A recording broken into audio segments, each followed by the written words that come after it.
तीसरा स्कंद, विदुर जी की उद्धव भक्त से राह में भेंट होना, विदुर जी का मैत्रेय ऋषिश्वर से यमुना के किनारे मिलना तथा जय विजय और कपिल देव अवतार की कथा। पहला अध्याय, श्री कृष्ण जी और विदुर आदि का राजा दुर्योधन को राजा युधिष्ठिर का राज्य भाग बांट देने के लिए समझाना और दुर्योधन का किसी की बात न मानना। सुखदेव जी ने कहा, हे राजन, जो बात तुमने हमसे पूछी थी इसी बात का उत्तर नारायण जी ने लक्ष्मी जी को दिया था। लक्ष्मी जी ने शेष नाग को बतलाया, शेष जी ने बात सायन ऋषिश्वर को सुनाया, बात सायन जी ने मैत्रेय ऋषिश्वर को उपदेश किया, मैत्रेय जी ने विदुर जी से कहा। इतनी कथा सुनकर राजा परीक्षित ने पूछा, हे स्वामी, विदुर जी और मैत्रेय ऋषिश्वर से कहाँ भेंट हुई थी? उन दोनों ज्ञानी और परमेश्वर के परम भक्तों के परस्पर मिलते समय बड़ा आनंद हुआ होगा, उसका हाल सुनाइए। सुखदेव जी बोले, हे परीक्षित, जिस समय राजा धृतराष्ट्र ने युधिष्ठिर आदि अपने भतीजों को अन्य समझकर दुर्योधन आज सबने अपने पुत्रों को प्यारा समझा और दुर्योधन ने अर्जुन आज पांचों भाइयों पांडवों को लाह के कोट में छिपाकर आग लगवा दिया, भीमसेन के खाने के वास्ते विष का लड्डू बनवाकर भेजा, अधर्म से जुआ खेलकर उनका राज्य व धन जीत लिया, द्रौपदी जैसी पतिव्रता स्त्री को राजसभा में नंगी करने के वास्ते दुशासन से उसका चीर खिंचवाया। युधिष्ठिर आज पांचों भाइयों को 13 वर्ष का वनवास दिया। श्री कृष्ण जी की कृपा से सब जगह उनके प्राण बचे और जब वनवास करके युधिष्ठिर आज फिर आए तब भी राजा दुर्योधन उनका हिस्सा नहीं देता था। इसलिए श्री कृष्ण जी कृपाचार्य और विदुर आदि को धृतराष्ट्र ने बुला भेजा तो वे लोग कौरवों का झगड़ा मिटाने के लिए पंच होकर राजा दुर्योधन की सभा में गए। उस समय श्री कृष्ण जी महाराज, भीष्म पितामह और द्रोणाचार्य ने धृतराष्ट्र को समझाया कि हे राजन, तुम्हारे बेटों और भाई के बेटों में कुछ भेद नहीं है। दुर्योधन आदि तुमको स्वर्ग नहीं ले जा सकते और ना युधिष्ठिर आदि तुम्हें नरक में ढकेलेंगे।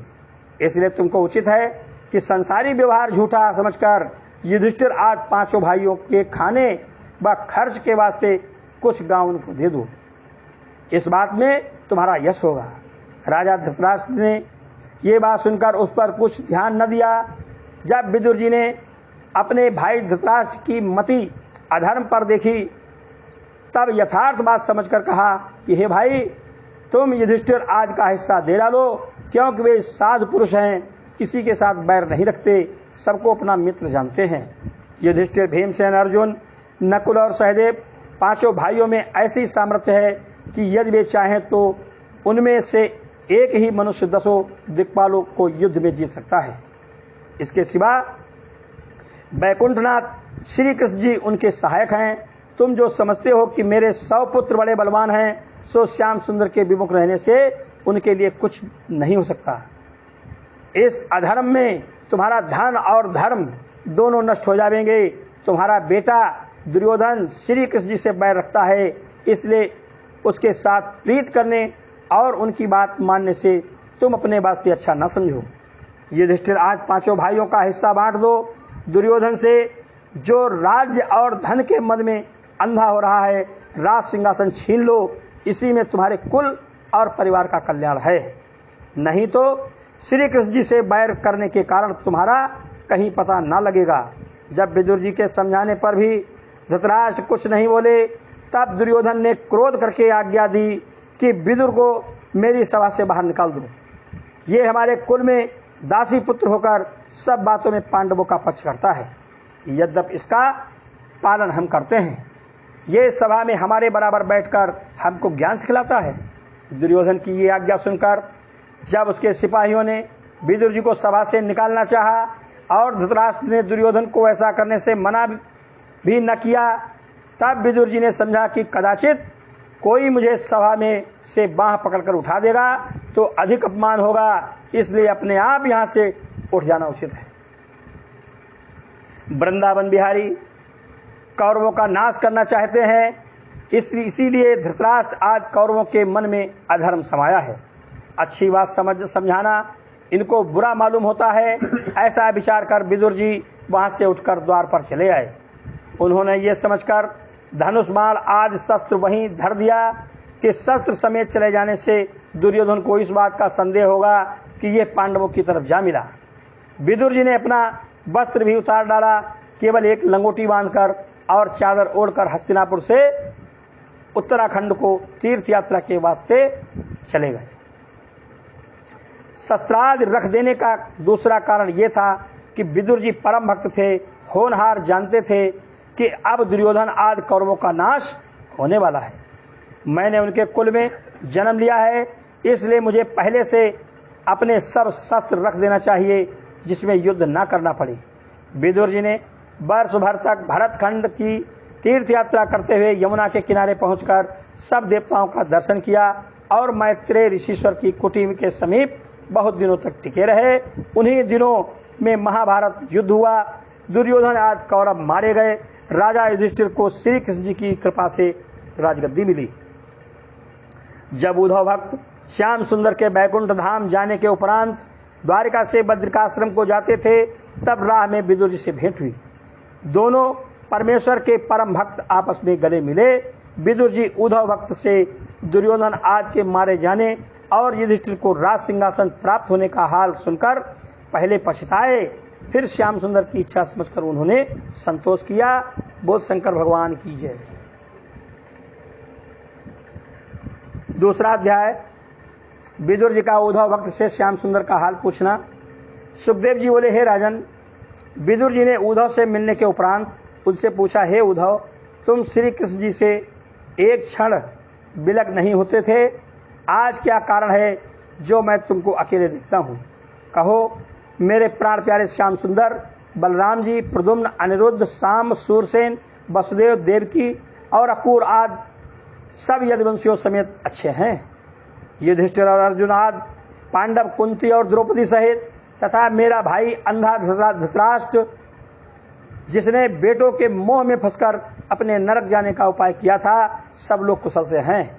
मैं जानता हूं कि श्याम सुंदर ने पृथ्वी का बोझ उतारने के वास्ते अवतार लेकर धृतराष्ट्र आदि कौरवों का ज्ञान हर लिया है। जो राजा लोग अपने राज्य, सेना और धन का अभिमान करके अधर्म करते हैं, उन्हीं लोगों के मारने के वास्ते बैकुंठनाथ श्री कृष्ण जी ने अवतार लिया है। सो तुम श्याम सुंदर का हाल बतलाओ, उनकी चर्चा करने में तीर्थ स्थान का फल मिलता है। ये बात सुनते ही उद्धव भक्त आंखों में आंसू भरकर रोने लगे और कुछ उत्तर न दे सके। तब विदुर जी ने उनको उदास और रोते हुए देखकर समझ लिया कि श्री कृष्ण जी अंतर्ध्यान हो गए। इसलिए मेरे पूछने पर उद्धव उनका ध्यान करके रोते हैं। एक क्षण उपरांत उद्धव ने आंखें पोंछकर कहा कि विदुर जी, तुम केशव मूर्ति का हाल क्या पूछते हो? श्री कृष्ण रूपी सूर्य अस्त हो गया है और कलयुग रूपी रात्रि ने प्रवेश किया। मैं अपने और दूसरे यदुवंशियों का अभाग्य तुमसे क्या कहूं? परम ब्रह्म परमेश्वर ने अपनी इच्छा से वसुदेव जी के घर में जन्म लिया। हम लोगों ने उनका महात्म न जानकर उनको भी एक यदुवंशी अपना भाई बंधु समझा था। अब उनकी महिमा जानकर पछताने के सिवा कुछ हाथ नहीं लगता। मैं उनकी बड़ाई तुमसे कहां तक करूं? उन्होंने 16,108 स्त्रियों से विवाह करके गृहस्थाश्रम धर्म का पालन किया। अवतार लेने और लीला करने का उनका यह प्रयोजन था कि संसारी मनुष्य और विशेषकर अधर्मी लोग उस लीला व कथा को आपस में कह सुनकर भवसागर पार उतर जावें। देखो, उन्होंने कैसे कैसे बलवान दैत्यों और राजाओं को मारकर मुक्त कर दिया। पृथ्वी का भार उतारने के वास्ते अपनी इच्छा से अवतार लेकर कौरवों और पांडवों से महाभारत कराया। दुर्योधन आदि सब कौरवों का नाश किया। युधिष्ठिर आदि पांचों भाई पांडवों की रक्षा करके उन्हें राजगद्दी दिया। 56 करोड़ यदुवंशियों को दुर्वासा ऋषिश्वर से श्राप दिलवाकर आपस की लड़ाई में मरवा डाला। सो उस बात की याद करके मुझे बड़ा दुख होता है। हे विदुर, तुम निश्चय करके जानो, जब से श्याम सुंदर यदुवंशियों का नाश करके बैकुंठ को पधारे, तब से सत्य और धर्म संसार से उठ गया। मैंने बहुत विनती करके उनसे कहा कि मैं जन्म भर आपकी सेवा में व टहल में रहा, मुझे भी अपने साथ ले चलो, पर मुझे न ले जाकर मुझसे बोले तो बद्री केदार में जाकर मेरा ध्यान करके मुक्त हो।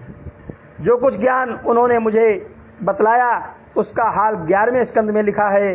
तत्व ज्ञान मुझसे यह कहा कि हमको जानकर सर संसार का नाश समझो और जीवात्मा कभी नहीं मरता, इसलिए मेरे वियोग का शोक न करो। मरना कैसा होता है? जिस तरह एक कपड़े को उतार कर दूसरा वस्त्र पहन लेवे, उसी तरह ये जीव एक चोले को छोड़कर दूसरे तन में प्रवेश करता है। बोल शंकर भगवान की जय।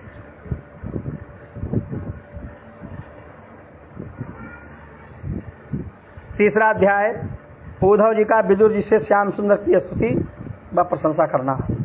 उद्धव ने विदुर जी से कहा, देखो श्याम सुंदर ऐसे दीन दयालु थे कि जिस पूतना राक्षसी ने उनका प्राण हरने के वास्ते अपने कुचों में विष लगाकर उन्हें दूध पिलाया, उन्होंने उस राक्षसी को भी मारकर बैकुंठ में भेज दिया।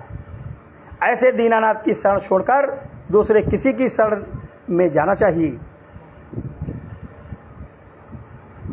ऐसे दीनानाथ की शरण छोड़कर दूसरे किसकी शरण में जाना चाहिए? उन श्याम सुंदर ने पृथ्वी का बोझ उतारने के वास्ते अपनी इच्छा से संसार में अवतार लेकर वसुदेव जी से कहा कि तुम हमको नंद जी के यहाँ ले जाकर छिपाओ। ये सब उनकी लीला थी जिसमें कोई उन्हें नारायण न जाने, नहीं तो उनको किसका डर था। काल में भी ऐसी सामर्थ्य नहीं थी जो उनका सामना कर सकता। नंद जी के घर जाकर कैसी कैसी लीलाएं करके ब्रजवासियों को सुख दिया। नंद जी के बछड़े व गाय चराकर जिस तरह आग लकड़ी में गुप्त रहती है उसी तरह अपने को छिपाया, और जो दैत्य राक्षस कंस के भेजे हुए उनको मारने के वास्ते आए थे सबको मारकर भवसागर पार उतारा। इंद्र का अभिमान तोड़ा। गोपी व ग्वालों को बैकुंठ का दर्शन करा के अपना चतुर्भुजी रूप दिखलाया। नंद जी को सांप के काटने से बचाया। गोपियों के साथ रास मंडल किया। शंखचूड़, केसी, बकासुर, अघासुर आदि दैत्यों को मारकर बैकुंठ भेज दिया। जब वे अक्रूर के साथ मथुरा को चले तब राह में स्नान करते समय यमुना जल में अक्रूर को अपने चतुर्भुजी स्वरूप का दर्शन दिया। मथुरा में पहुंचकर राजा कंस के धोबी को मारा और बाहुक दर्जी के कपड़े पहनाने के कारण प्रसन्न होकर बैकुंठ को भेज दिया। सुदामा माली पर खुश होकर ऐसा वरदान दिया कि तेरा धन कभी ना घटे। कुब्जा को चंदन लगाने के बदले टेढ़ी से सीधी करके देवकन्या के समान रूप देकर उसकी इच्छा पूर्ण किया।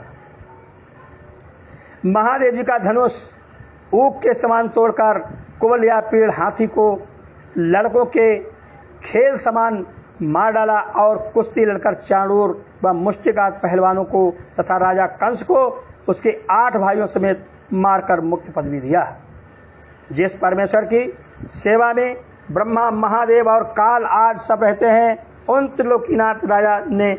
त्रिलोकीनाथ ने राजा उग्रसेन को अपना भक्त जानकर उनकी आज्ञा सेवकों के समान माना। जिस तरह बालक खेलते समय चींटी को मार डाले, उसी तरह ऐसे ऐसे बलवान दैत्यों, राक्षसों और राजाओं को मारकर अंतर्ध्यान हो गए। 10वें व 11वें स्कंद में उस सब लीला का हाल लिखा है।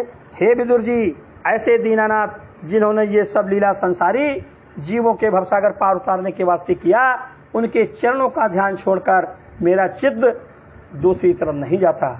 और वो सांवली सूरत, मोहिनी मूरत मुझे एक क्षण नहीं भूलती। बोल शंकर भगवान की जय। चौथा अध्याय, उद्धव जी का विदुर जी से श्याम सुंदर की स्तुति करना और वियोग का हाल कहना। उद्धव जी ने श्री कृष्ण के वियोग में व्याकुल होकर कहा, हे विदुर, श्याम सुंदर के ज्ञान सिखलाने से मेरा संसारी माया मोह छूट गया, पर मुझको मुरली मनोहर के वियोग का जितना दुख है वो कहा नहीं जाता। तुमको सुनना हो तो मैत्रेय ऋषिश्वर से, जो उस समय वहां पर थे और थोड़े दिनों में यहाँ आवेंगे, भेंट करके पूछ लेना, वो सब हाल तुमसे कहेंगे। जिस समय मुरली मनोहर अंतर्ध्यान होना चाहते थे उस समय मैत्रेय ऋषिश्वर ने प्रभास क्षेत्र में जाकर श्री कृष्ण जी को दंडवत किया। तब श्याम सुंदर बोले, हे मैत्रेय जी, हमने तुम्हारे मन का सब हाल जाना। तुम धैर्य रखो, मेरी माया तुमको न व्यापेगी, क्योंकि तुम मेरे भक्त, पिछले जन्म के वसुदेवता, इस जन्म में वेद व्यास जी के भाई और पाराशर मुनि के पुत्र हो। तुमको मेरी प्रकट व गुप्त सब लीला मालूम रहेगी। जो भागवत धर्म वात्सायन ऋषिश्वर ने तुमसे कहा है, उसी धर्म को याद रखना, भवसागर पार उतर जाओगी। केशव मूर्ति की ये बात सुनते ही मैत्रेय ने बहुत प्रसन्न होकर कहा, हे वैकुंठनाथ, तुम्हारी लीला याद करके मुझे बड़ा आश्चर्य होता है, क्योंकि ब्रह्मा, महादेव और काल की सामर्थ्य नहीं है जो तुम्हारे सम्मुख आंख उठाकर देख सके। सो तुम जरासंध व काल यमन के सामने से पैदल भागे थे, तुम्हारे भेद को कोई नहीं जान सकता। इसी तरह मैत्रेय जी श्री कृष्ण जी की बहुत स्तुति करके वहां से चले आए। वे सब हाल जानते हैं, तुमसे कहेंगे, और मैं मुरली मनोहर की आज्ञा से बद्रिकाश्रम को जाता हूँ, वहां जाकर अपना तन त्याग करूंगा। कदाचित तुम ये कहो कि जब ज्ञान आया तब आंखों में आंसू भरने व शोक करने का क्या कारण है।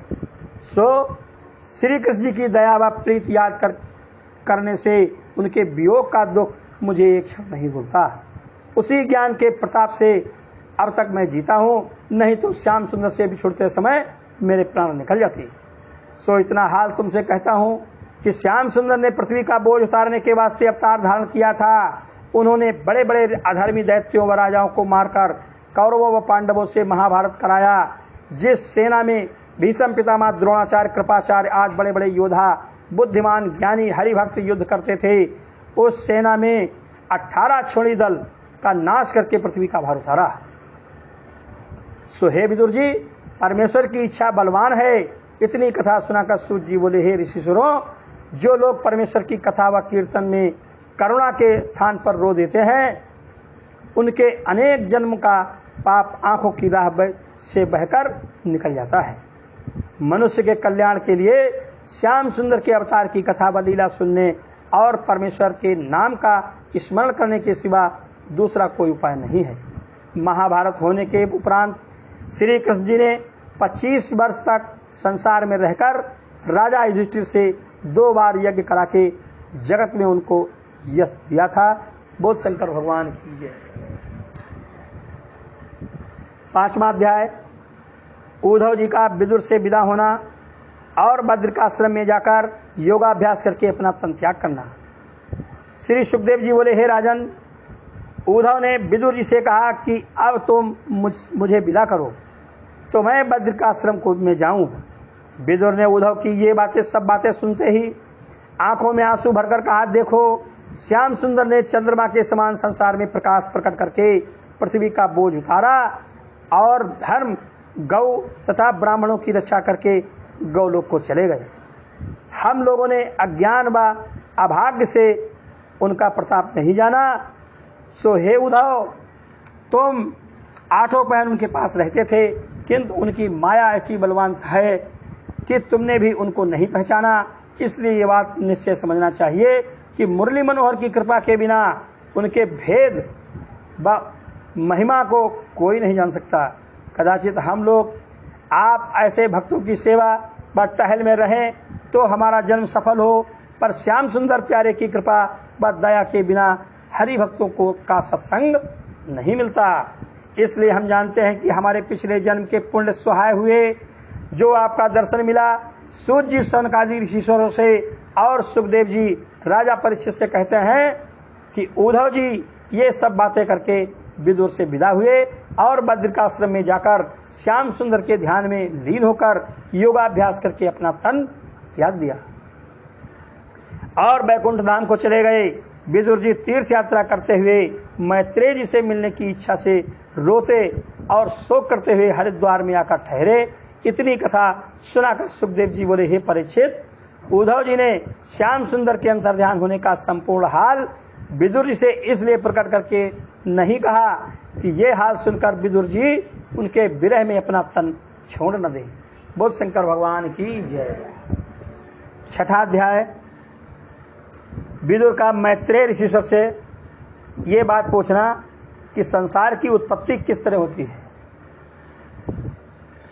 सुखदेव जी ने कहा, हे राजन, विदुर ने जब हरिद्वार में मैत्रेय ऋषि से भेंट करके उनको दंडवत किया, तब मैत्रेय जी ने पूछा कि हे विदुर, तुम बहुत उदास दिखाई देते हो, इसका क्या कारण है।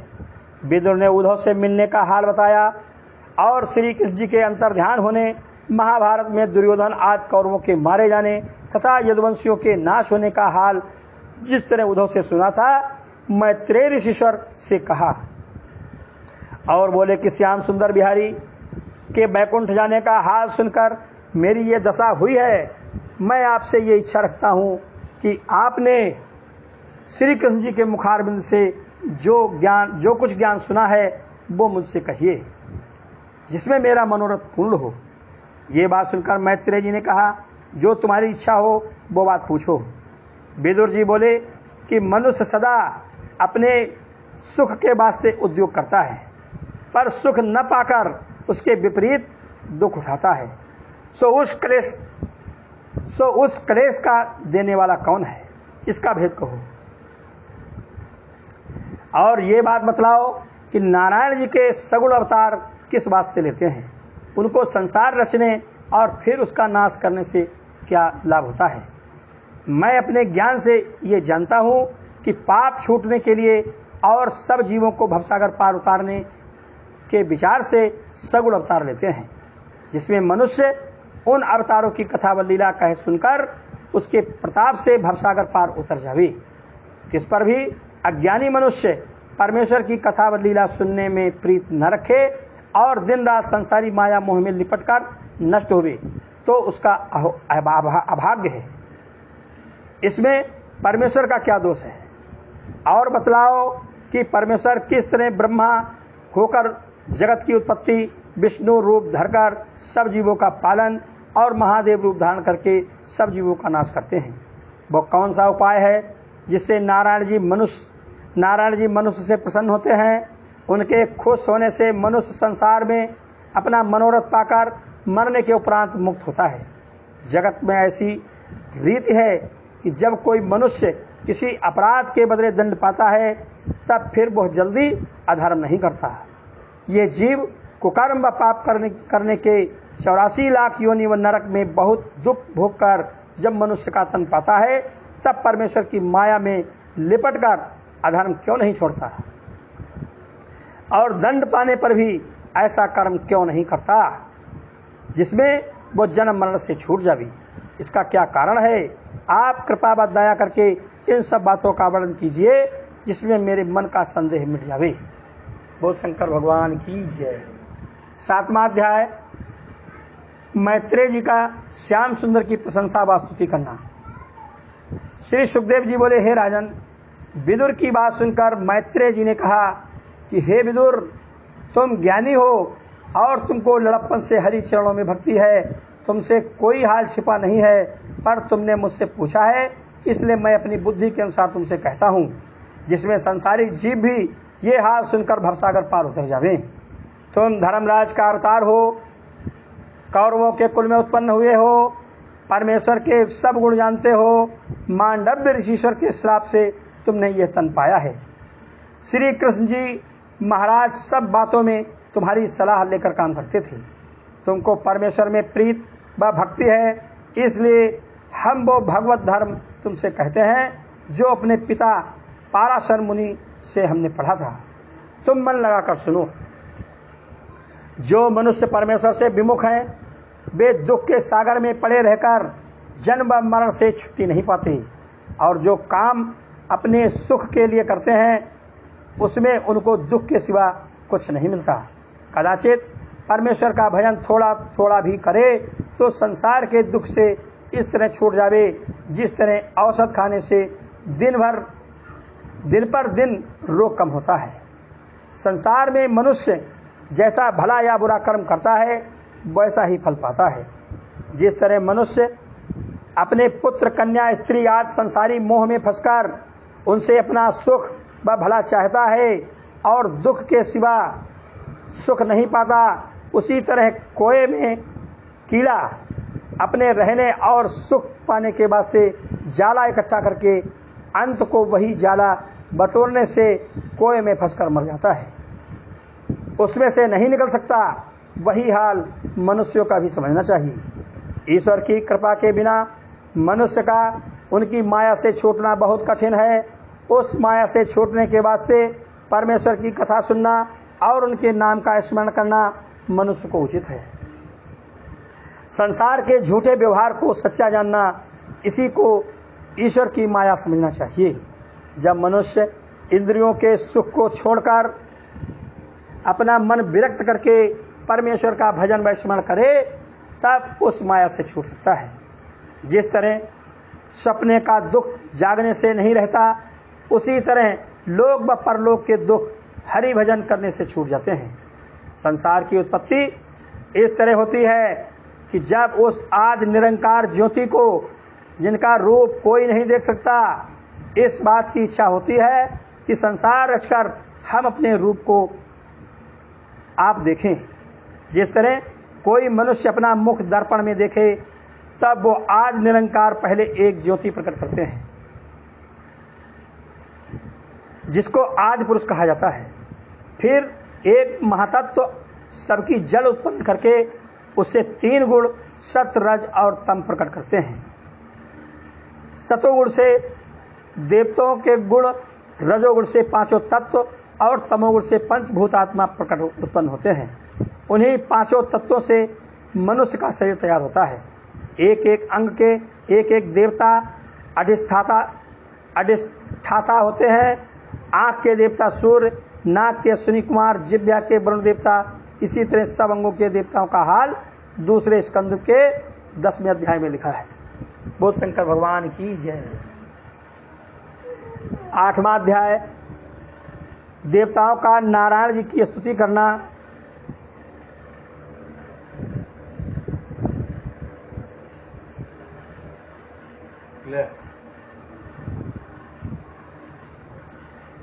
मैत्रेय जी ने कहा, हे विदुर, जब संसार रचने की ये सब वस्तुएं प्रकट हुई, तब सब देवताओं ने संसार के उत्पन्न करने की आज्ञा पाकर उद्योग किया। जब वह काम उनसे पूरा नहीं हुआ, तब सब देवताओं ने हार मानकर नारायण जी का ध्यान और स्तुति करके हाथ जोड़कर कहा, हे दीनानाथ, संसार में जो मनुष्य सब जीवों में आपके तेज का प्रकाश समझकर आपके चरणों का ध्यान और पूजन करता है, वो जगत की माया और दुख से छूट कर सुख पाता है। आपकी कथा व लीला सुनने से उसके मन में इस बात का विश्वास होता है कि सबसे श्रेष्ठ और कर्ता धर्ता नारायण जी हैं। आपकी कृपा के बिना हम लोगों से संसार के रचने का काम, जो बहुत कठिन है, नहीं हो सकता। तब उनके स्तुति करने पर आदि निरंकार ने प्रसन्न होकर देवताओं की तरफ जैसे ही कृपा दृष्टि से देखा, वैसे ही ये 5 तत्व इकट्ठे होकर मांस का पिंड हो गया। उसी का नाम आदि पुरुष हुआ। उसके रहने के वास्ते पाताल लोक, भूलोक, वैकुंठ लोक, जिसको तीनों लोक कहते हैं, निर्माण हुए। वही पुरुष आंख, कान, हाथ आदि इंद्रियों का मालिक हुआ। उसी पुरुष को विराट रूप कहते हैं। जगत का सब व्यवहार उसी रूप में है। उस पुरुष की नाभि से कमल का एक फूल निकला, जिस फूल में से ब्रह्मा जी उत्पन्न हुए। उसी पुरुष की दया व कृपा से ब्रह्मा ने अपने मुख से ब्राह्मण, भुजा से क्षत्रिय, जंघा से वैश्य और पैर से शूद्र 4 वर्णों को उत्पन्न किया। तो शंकर भगवान की जय। 9वां अध्याय मैत्रेय ऋषीश्वर का सृष्टि की उत्पत्ति कहना। इतनी कथा सुन विदुर जी ने मैत्रेय ऋषीश्वर से पूछा कि महाराज, वो अवतार आदि पुरुष का हुआ, अब दूसरे अवतारों का हाल भी वर्णन कीजिए। ये बात सुनकर मैत्रेय ऋषीश्वर बोले, हे विदुर, जिस समय महाप्रलय होने से चारों तरफ जलमय होकर कुछ दिखलाई नहीं देता था, उस समय वो आदि पुरुष, जिसका वर्णन ऊपर कर चुका हूँ, शेषनाग की छाती पर शयन करते हैं। उनकी नाभि से कमल का एक फूल, जिसमें बड़ा प्रकाश था, निकला। उस फूल की नाल से ब्रह्मा जी प्रकट होकर उसी फूल पर आ बैठे और ये विचारने लगे कि हमको किसने उत्पन्न किया और ये कमल का फूल किसकी सामर्थ्य में खड़ा है। इसी चिंता में ब्रह्मा उस फूल की नाल पकड़े हुए 1000 वर्ष तक पानी में था लेने के वास्ते चले गए। जब उस फूल की जड़ उन्होंने न पाया तब हार मानकर फिर उसी फूल पर आ बैठे। वे इसी चिंता में व्याकुल थे। इसलिए तुम ये समझो कि आज में सब जीव मूर्ख रहते हैं। पश्चात नारायण जी की कृपा से ज्ञान प्राप्त होता है। जिस समय ब्रह्मा जी सोच में बैठे थे उसी समय ये आकाशवाणी हुई कि परमेश्वर का तब ध्यान करो, तब तुमको ज्ञान प्राप्त होगा। ये आकाशवाणी सुनकर जब ब्रह्मा ने परमेश्वर का स्मरण ध्यान किया तब ब्रह्मा के हृदय में ज्ञान का प्रकाश हुआ और उन्हें ये दिखलाई दिया कि एक पुरुष शेषनाग की छाती पर श्याम रूप अति सुंदर चतुर्भुज लक्ष्मी जी समेत सोया है। उसकी नाभि से ये कमल का फूल निकला है और हम इस फूल से उत्पन्न हुए हैं। उस पुरुष ने संसार के रचने का अधिकार हमको दिया है। जब ब्रह्मा जी को सब संसारी वस्तुएं उसी पुरुष के रूप में दिखलाई दी तब उन्होंने हाथ जोड़कर यह स्तुति की, हे त्रिलोकीनाथ, जो मनुष्य आपसे विमुख है उसको कभी सुख प्राप्त नहीं होता। वो सदा संसारी माया मोह में व्याकुल रहता है और रात को सोते समय उसे अनेक चिंताएं लगी रहती हैं कि कल हमको यह काम करना होगा। एक काम से छुट्टी पाया तो दूसरी बात की चिंता होती है। आपके नाम का स्मरण व चरण कमल की भक्ति रखने वाले लोग आपकी कृपा व दया से अपने मनोरथ का फल पाकर सदा आनंद से रहते हैं।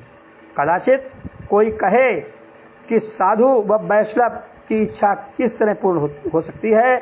सो जो लोग वन में जाकर तुम्हारा तप व जप करते हैं उनमें जिस समय स्त्री धन संसारी सुख की इच्छा होती है उसी समय तुम्हारी कृपा से उनको इंद्रलोक के सुख प्राप्त हो जाते हैं। सो मैं चाहता हूँ कि तुम्हारे चरणों के नख जो सूर्य से अधिक तेजवान हैं सर्वदा मेरे हृदय में बसे रहें, जिनके प्रकाश से मेरे अंतःकरण में अज्ञान का अंधियारा न हो भी।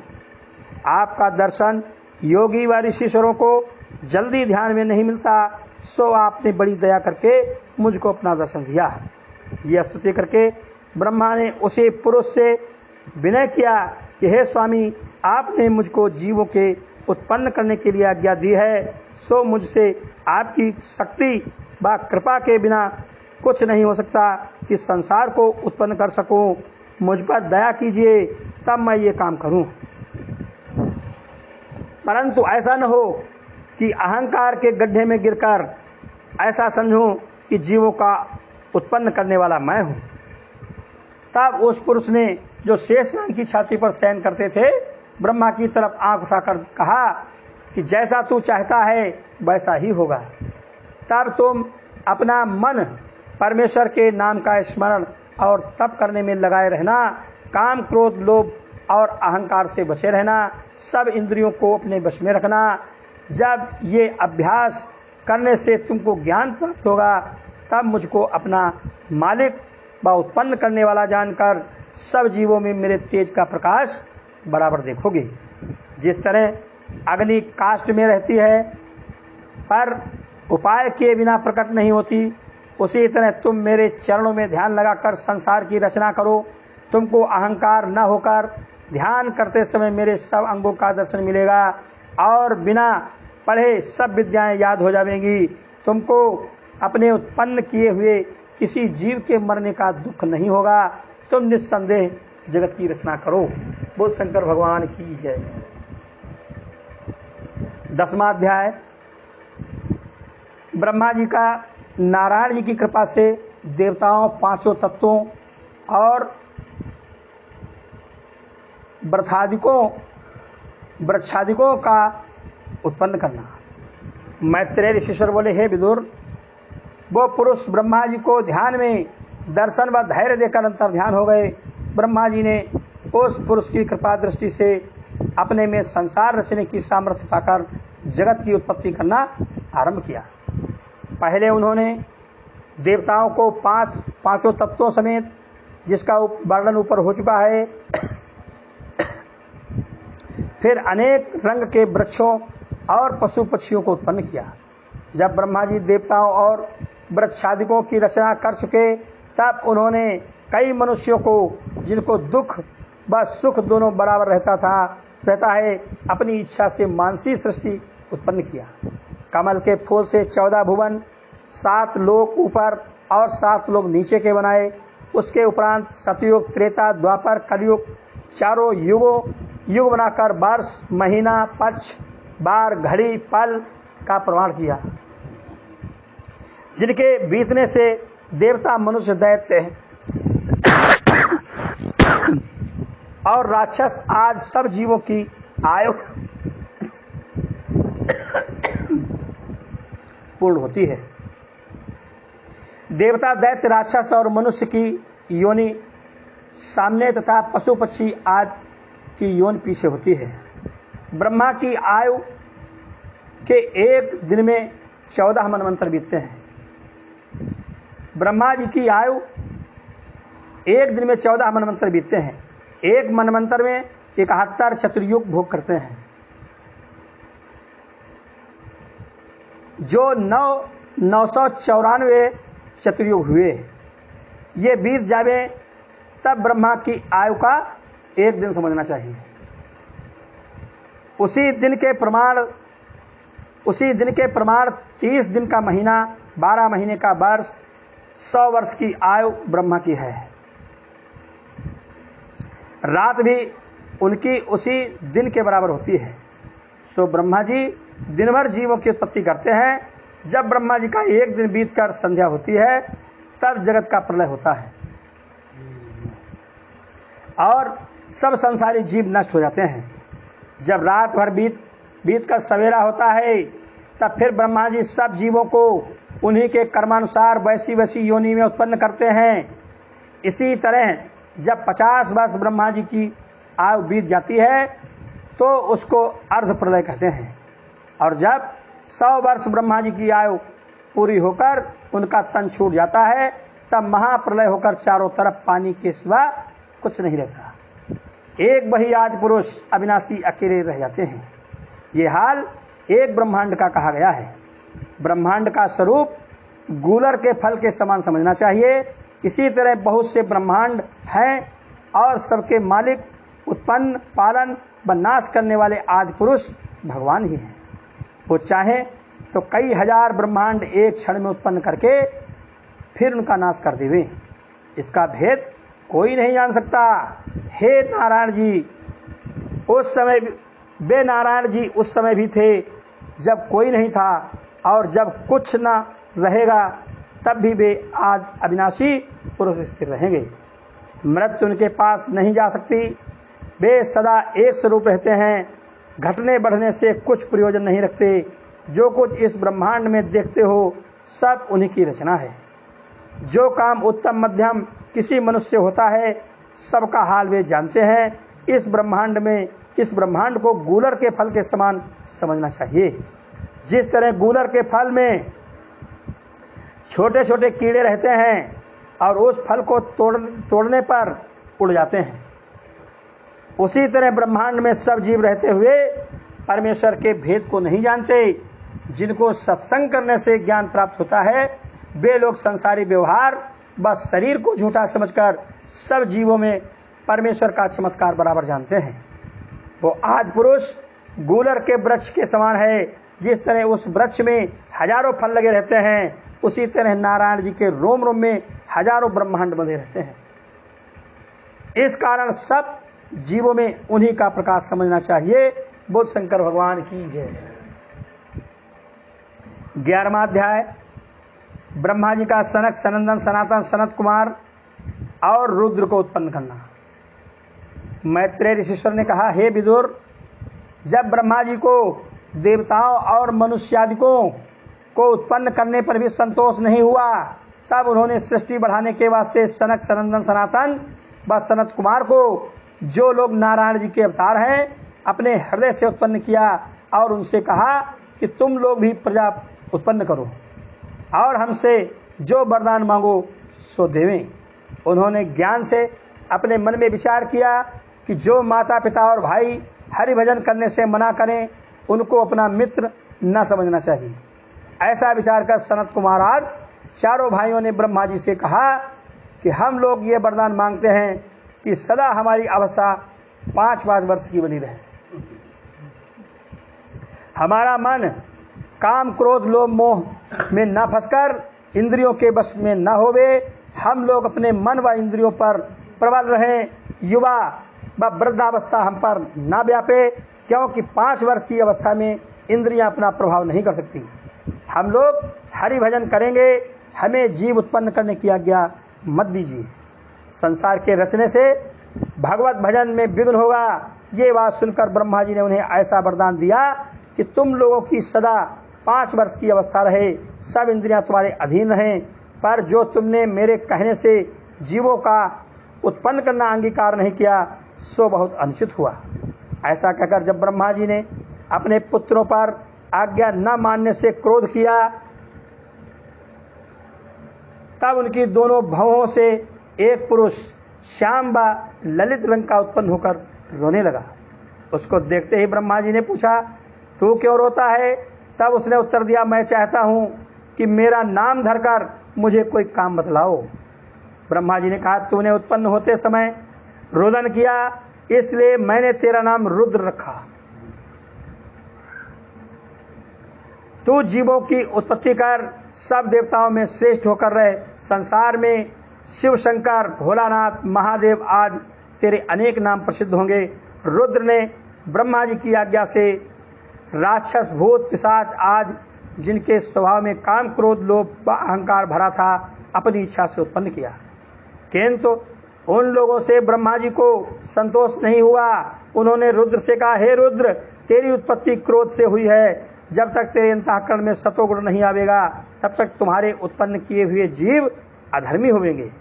इसलिए तुम पहले जाकर परमेश्वर का तप करो, जब तुम्हारे स्वभाव से तमोगुण छूटकर सतोगुण का प्रवेश हो तब सतोगुण से जीवों की उत्पत्ति करना।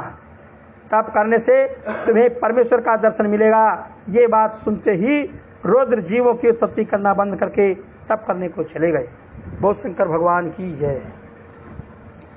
12वां अध्याय।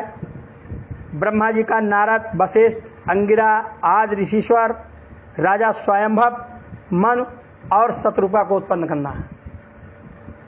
मैत्रेय ऋषिश्वर बोले, हे विदुर, ब्रह्मा जी ने उसके उपरांत नारद, वशिष्ठ, अंगिरा आदि कई ऋषिश्वरों को, जिनका वर्णन आगे किया जाएगा, उत्पन्न करके सरस्वती नाम की एक कन्या अपने वचन से उत्पन्न किया। वो लड़की अति सुंदरी, उत्तम भूषण व वस्त्र धारण किए प्रकट हुई। उसका रूप देखते ही ब्रह्मा ने परमेश्वर की माया से मोहित होकर उसके साथ भोग करना चाहा। तब नारद जी और अंगिरा आदि ने ये अधर्म देखकर ब्रह्मा को समझाया कि हे पिता, यदि तुम जगत गुरु होकर ऐसा पाप करोगे तो संसारी लोग भी ये हाल सुनकर अधर्म करेंगे, इसलिए तुमको अपनी कन्या से भोग न करना चाहिए।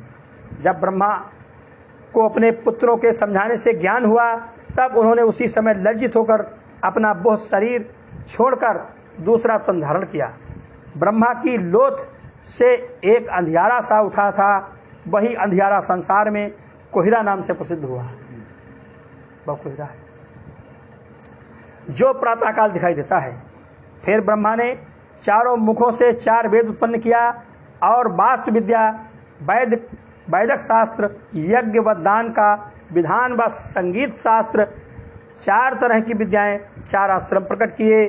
जब ब्रह्मा ने देखा कि अकेले मेरे उत्पन्न करने से जीवों की वृद्धि नहीं होती, तब उन्होंने अपने दाहिने अंग से स्वयंभव मनु नाम का एक पुरुष और बाएं अंग से शत्रुपा नाम की स्त्री उत्पन्न करके उन दोनों का विवाह कर दिया और उनसे कहा कि तुम दोनों आपस में भोग विलास करके मनुष्य उत्पन्न करो। ये वचन सुनकर स्वयंभव मन बोले, हे विधाता जी, मैं आपकी कृपा से बहुत मनुष्य उत्पन्न करूंगा, पर उनके रहने के लिए स्थान चाहिए। चारों ओर पानी भरा हुआ है, सो वह लोग जल पर नहीं रह सकते। अभी तक आपने जिनको उत्पन्न किया वे सब कमल के फूल पर बैठे हैं, मेरे उत्पन्न करने से अधिक होकर कहाँ रहेंगे। ये बात स्वयंभव मनु से सुनकर ब्रह्मा जी ने कहा, पहले तुम नारायण जी का तप करो, पीछे से मनुष्य की उत्पत्ति करो, मैं उन लोगों के रहने के लिए स्थान का उपाय करता हूं। बोल शंकर भगवान की जय। 13वां अध्याय।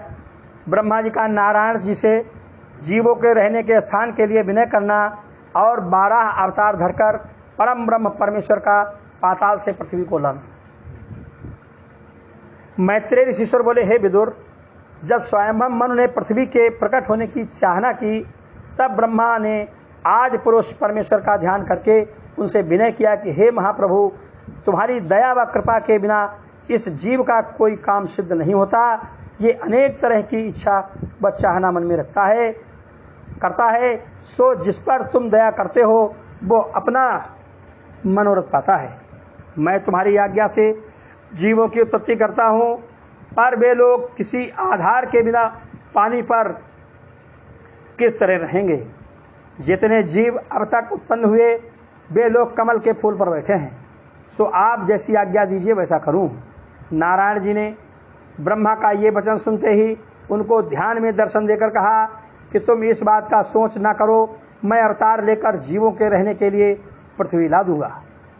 ऐसा कहकर परम ब्रह्म परमेश्वर अंतर्ध्यान हो गए। उन्होंने विचार किया कि पृथ्वी को हिरणाक्ष दैत्य उठाकर पाताल में ले गया है, वहां से लाना चाहिए। परमेश्वर की इच्छा से ब्रह्मा जी को छींक आई तो उनकी दाहिनी नाक से मच्छर के समान बहुत छोटा एक सूकर गिर पड़ा। वो सूकर क्षण भर में हाथी के समान बढ़कर अपनी बोली में गरजने लगा। तब ब्रह्मा घबराकर कहने लगे कि ये कौन जीव है जो इतनी जल्दी बढ़ गया। फिर ज्ञान से उन्होंने मालूम किया कि मेरे विनय करने से वैकुंठनाथ ये रूप धरकर पृथ्वी लाने का उपाय करने आए हैं, नहीं तो दूसरे में क्या सामर्थ्य थी जो एक क्षण में इतना बढ़ जाता। ये बात विचार कर ब्रह्मा जी ने 12 जी से विनय किया, महाराज आपने 12 रूपी ईश्वर होकर अपना वचन पूरा किया। ब्रह्मा जी की ये बात सुनते ही 12 जी फूल पर से पानी में कूद पड़े और पाताल में जाकर जब हिरणाक्ष दैत्य को वहां नहीं देखा तो उन्होंने पृथ्वी को जो 52 करोड़ योजन लंबी चौड़ी रखी थी, 52 करोड़ योजन लंबी चौड़ी रखी थी, अपने दांतों पर इस तरह उठा लिया जैसे हाथी अपने दांतों पर कमल का फूल उठा ले। जब 12 जी पृथ्वी लिए हुए चले आते थे तब राह में हिरणाक्ष दैत्य से युद्ध हुआ। वह बड़ा बलवान था, कोई देवता उससे लड़ने की सामर्थ्य नहीं रखता था। 12 जी हिरणाक्ष दैत्य को मारकर पृथ्वी को पानी के ऊपर लाए। ब्रह्मा पृथ्वी को देखते ही बहुत प्रसन्न होकर परम ब्रह्म परमेश्वर से बोले, आप जिस प्रकार बड़ी कृपा करके पृथ्वी लाए हैं उसी प्रकार दया करके धरती को पानी पर रखकर स्थिर कर दीजिए, जिसमें सब जीव आनंद से कर पृथ्वी पर यज्ञ व होम करें। 12 जी ने जब पृथ्वी को पानी पर रखा और वह मिट्टी होने के कारण गलने लगी, तब परम ब्रह्म परमेश्वर ने पृथ्वी को कुछ अपनी शक्ति देकर जल पर स्थिर कर दिया। वशिष्ठ आज जो लोग ब्रह्मा जी से उत्पन्न हुए थे नारायण जी की स्तुति करने लगे, उन लोगों ने पृथ्वी पर रहकर परमेश्वर का स्मरण यज्ञ और होम करना आरंभ किया। तो शंकर भगवान की जय। 14वां अध्याय। मैत्रेय ऋषिश्वर का विदुर जी से यह बात कहना कि द्वारपालक जय विजय ने वैकुंठ से आकर दिति के गर्भ में वास किया था। श्री सुखदेव जी ने कहा, हे राजन, इतनी कथा सुनकर विदुर जी ने मैत्रेय ऋषिश्वर से पूछा कि नारायण जी ने हिरणाक्ष व हिरण्यकश्यप दैत्य को मारने के लिए स्वयं क्यों अवतार लिया? क्या देवता लोग उनको नहीं मार सकते थे? मैत्रेय ऋषिश्वर बोले, हे विदुर जी, हिरणाक्ष और हिरण्यकश्यप वैकुंठ के द्वारपालक जय विजय के अवतार थे। नारायण जी के सिवा दूसरा कोई उनको नहीं मार सकता था। उनकी कथा इस प्रकार है, सुनो। ब्रह्मा जी के बेटे कश्यप के 2 स्त्रियां थी, एक का नाम दिति और दूसरी का नाम अदिति था। देवता अदिति के बेटे और दैत्य लोग दिति के बेटे थे। जिन दिनों देवता इंद्रासन का राज्य व सुख भोग रहे थे, उन्हीं दिनों दैत्यों की माता ने अपने बेटों की राजगद्दी छूट जाने से अपने पति कश्यप जी की सेवा इस इच्छा से करना आरंभ किया कि जिसमें वे प्रसन्न होकर ऐसा बलवान पुत्र मुझे दें जो देवताओं से राज छीन कर इंद्रासन पर बैठे। सो एक दिन दिति ने अपने पति को प्रसन्न देखकर विनय किया कि मैं चाहती हूँ कि मेरे बेटे ऐसे शूरवीर उत्पन्न हो जो अदिति के बेटों को युद्ध में जीतकर इंद्रासन छीन लें। देवता लोग धर्मात्मा थे, इसलिए कश्यप जी को उनकी हार मन से नहीं भावती थी, पर कश्यप जी ने दिति की सेवा से प्रसन्न होकर कहा, जो तू चाहती है वही होगा। ये बात सुनकर दिति बहुत प्रसन्न हुई। उन्हीं दिनों में जब दिति स्त्री धर्म से शुद्ध हुई, तब उसने संध्या के समय भोग करने की इच्छा से अपने पति कश्यप जी के पास जाकर कहा, इस समय मुझे कामदेव दुख दे रहा है और मेरी सौत के बेटे राज सिंहासन का सुख भोगते हैं, ये दुख मुझसे सहा नहीं जाता, सो मेरी चिंता दूर कीजिए। ये वचन सुनकर मरीच के पुत्र कश्यप मुनि बोले, हे दिति, इस समय तेरे साथ भोग नहीं कर सकता। संध्या से 4 घड़ी रात बीते तक और 4 घड़ी रात रहे से प्रातःकाल तक परमेश्वर का ध्यान करने और नाम लेने के सिवा दूसरा काम नहीं करना चाहिए, क्योंकि इस समय महादेव और पार्वती जी बैल पर चढ़कर सब जगह जाते हैं। जो मनुष्य जागता हुआ परमेश्वर के ध्यान व स्मरण में दिखाई देता है, उसे आशीर्वाद देकर उसकी बड़ाई करते हैं, और जो मनुष्य सोता हुआ या सांसारिक कामकाज में लगा हुआ दिखाई देता है, उसको ऐसा श्राप देते हैं कि तेरा मनोरथ कभी पूरा न हो। यदि तू ये बात कहे कि ब्रह्मा के वंश में तुम और वो दोनों उत्पन्न हुए हों, इसलिए महादेव जी तुम्हारे वंशज होने से तुम्हारा अपराध क्षमा करेंगे, सो शिवजी हमारे मालिक व ईश्वर के तुल्य हैं। धर्म के स्थान पर उनको किसी का संकोच नहीं रहता, इसलिए तू 4 घड़ी और धैर्य रख, जिसमें परमेश्वर के भजन व स्मरण का समय बीत जावे। उस समय दिति कामदेव के मद में ऐसी मतवाली हो रही थी कि अपने पति के समझाने पर भी उसने संतोष नहीं किया और लाज शर्म छोड़ दिया। जब कश्यप जी का वस्त्र पकड़कर भोग करने के लिए हट किया, तब कश्यप जी ने उसके साथ भोग करके कहा, हे दिति, इस समय तूने जो ये अधर्म किया, इस पाप से तेरे 2 पुत्र ब्राह्मण व ऋषिश्वर आज सब जीवों को दुख देने वाले ऐसे बलवान उत्पन्न होंगे कि कोई देवता, दैत्य या मनुष्य लड़ाई में उनसे न जीत सकेगा। स्वयं नारायण जी महाराज सगुण अवतार लेकर उनको मारेंगे। दिति ने यह बात सुनते ही बहुत उदास होकर अपने पति से हाथ जोड़कर विनय किया, महाराज, मेरी यही इच्छा थी कि मेरे बेटे देवताओं को जीतकर अमरावतीपुरी का राज्य करके सुख भोगे। मुझको ये कामना नहीं थी कि मेरे बालक अधर्मी होकर ब्राह्मण आदि जीवों को दुख दें। ऐसे पापी बेटे लेकर मैं क्या करूंगी। दिति का ये वचन सुनकर और उसे बहुत उदास देखकर कश्यप मुनि बोले, हे दिति, अब क्या हो सकता है, इस समय भोग करने का यही प्रभाव है, इसीलिए मैं मना करता था, परंतु कुकर्म करने के पीछे जो तू शोक करती है, इस पछताने से तेरा एक पौत्र ऐसा परम भक्त ज्ञानी व तपस्वी उत्पन्न होगा, जिसका नाम लेने से संसारी जीव भवसागर पार उतर जाएंगे। सब देवता और दैत्य उसका गुण गावेंगे, नारद जी उसकी बड़ाई इंद्र की सभा में करेंगे। परम ब्रह्म परमेश्वर अवतार लेकर उसकी रक्षा करेंगे। अपने पति का ये वचन सुनकर दिति को कुछ धैर्य हुआ। बोल शंकर भगवान की जय।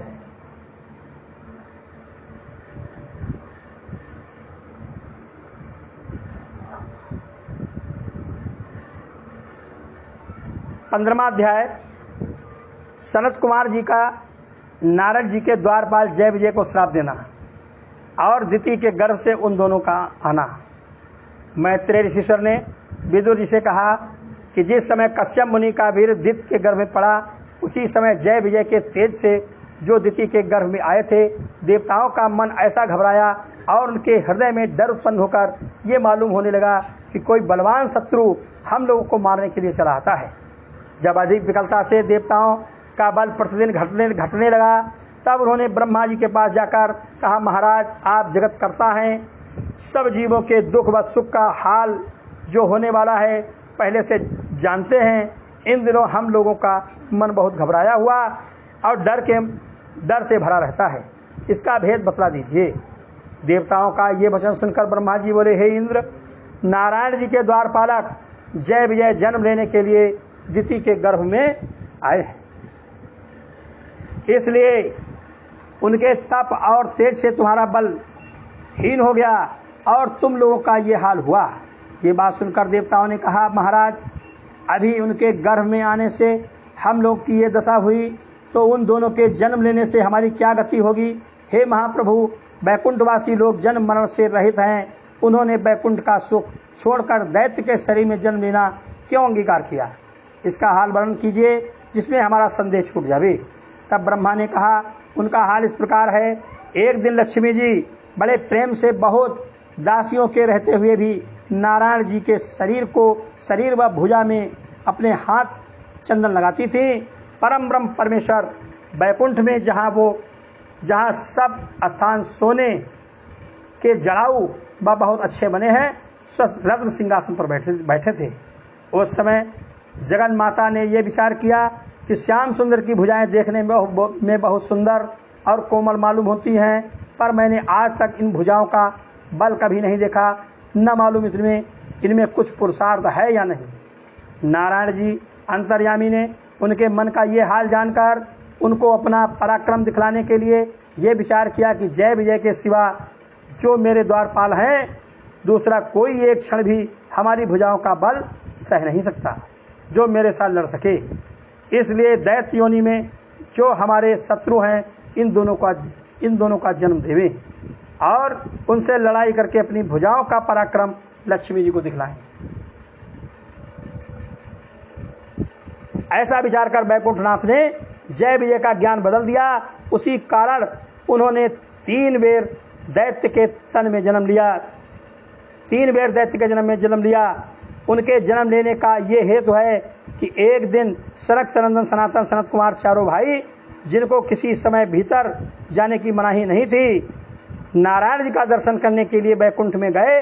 उसी दिन परमेश्वर की इच्छा से, जिसका हाल ऊपर लिखा है, द्वारपालक जय विजय चतुर्भुजी स्वरूप ने 7वीं ड्योढ़ी पर सनत कुमार आदि ऋषिश्वरों को भीतर जाने से मना करके कहा कि नारायण जी के पूछे बिना भीतर जाना उचित नहीं है। ये नई बात सुनते ही सनत कुमार जी ने क्रोध करके कहा, हे मूर्ख, हमको बैकुंठनाथ ने भीतर जाने के लिए कभी नहीं मना किया होगा, क्योंकि वे सदा ब्राह्मणों का आदर सम्मान दूसरों से अधिक करते हैं। ये सब तुम्हारी दुष्टता है जो हमें रोकते हो।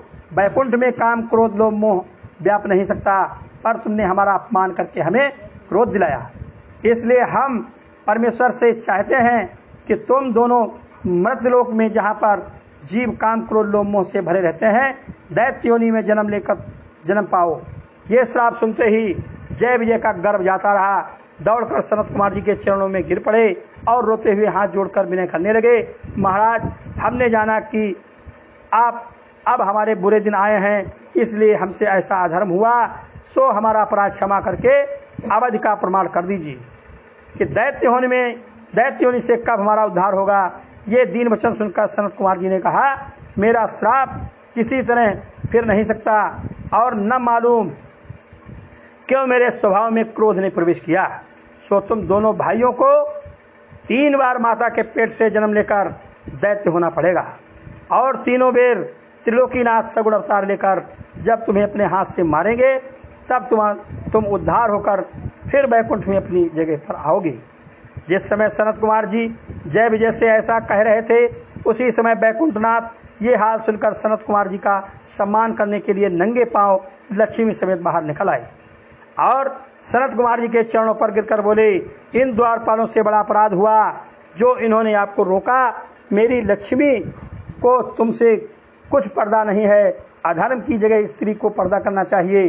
बैकुंठनाथ की ये अधीनता देखकर सनत कुमार जी ने मन में कहा, देखो कैसी नम्रता नारायण जी में है। जिस परम ब्रह्म परमेश्वर के चरणों का ध्यान ब्रह्मा व महादेव आदि देवता व नारद मुनि आदि ऋषिश्वर व ज्ञानी लोग अपने हृदय में रखने से भवसागर पार उतर कर कृतार्थ होते हैं, वही आज बुद्ध भगवान तीनों लोकों के मालिक व उत्पन्न करने वाले और जिनका भजन व स्मरण करने से हमको इतना सम्मान मिला है, हमारे चरणों पर गिरकर इतनी अधीनता करते हैं। क्यों न हो, इसीलिए ये अपना नाम ब्रह्मांड देव रखकर बड़े प्रेम से ब्राह्मणों का सत्कार करते हैं। नहीं तो इनका क्या प्रयोजन था जो मुझ ऐसे गरीब ब्राह्मण पर इतनी दया करते। ये सब कृपा इसलिए करते हैं जिसमें संसारी लोग ये हाल सुनकर ब्राह्मणों की सेवा और सम्मान करें। ऐसा विचार कर सनत कुमार जी त्रिलोकीनाथ से हाथ जोड़कर विनय करने लगे, हे दीनानाथ, मैंने क्रोधवश आपके सेवकों को श्राप दिया, सो आप दया करके मेरा अपराध क्षमा कीजिए और अपने चरणों का ध्यान मुझे दीजिए, जिसमें आपके चरण कमलों का ध्यान मन में रखने से हमको फिर कभी क्रोध ना आवे और कोई जीव मेरे हाथ से दुख न पावे। बोल शंकर भगवान की जय।